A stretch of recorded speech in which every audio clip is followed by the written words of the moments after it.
Stock को rent पे दे के क्यों ना एक्स्ट्रा अर्निंग कमाया जाए। और आज के मार्केट में देखें तो रेल विकास निगम लिमिटेड पे सबसे ज़्यादा 17-18% का रिटर्न मिल रहा है। इसलिए मैं आपको सजेस्ट करूंगा, अगर आपके पोर्टफोलियो या होल्डिंग में इनमें से कोई भी स्टॉक है तो इसको रेंट पे दे के एक्स्ट्रा अर्निंग कमा सकते हैं। लेकिन ध्यान रखें, ये जो रेंटल इनकम रहता है इसका कुछ टर्म एंड कंडीशन रहता है। चलिए डीपली इसके बारे में देख लेते हैं।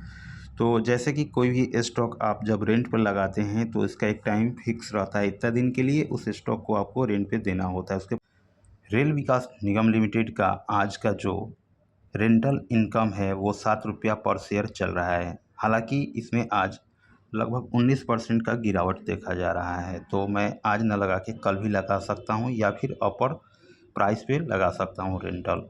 तो हालांकि हमको ये भी ध्यान में रखना होगा कि जब भी हम रेंट पे इस स्टॉक को लगाएं तो उसका टाइम पीरियड जो है, अभी ये 43 दिन दे रहा है। अलग अलग टाइम पीरियड के लिए अलग अलग रेंटल इनकम रहता है, तो वो आपको पहले चेक करना होगा। और इस टाइम पीरियड के लिए रिटर्न जो है 16.27% एनुअल रिटर्न है।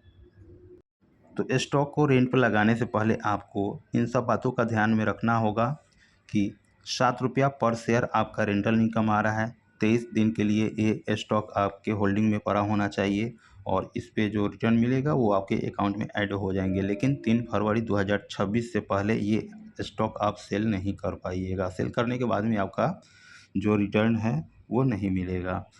तो आपके पोर्टफोलियो में ये ऑटोमेटिक 3 फरवरी के बाद में ये फिर शो होने लगेगा और उसके बाद में जो भी इस पे रिटर्न मिल रहा होगा वो आपको ऐड हो जाएंगे रेंटल इनकम के अलावे। इसके साथ ही साथ बोनस और डिविडेंड अगर इस स्टॉक में आपको इस पीरियड में भी मिलते हैं तो आपको ही क्रेडिट होंगे, ना कि रेंट पे जिसे देंगे उसे।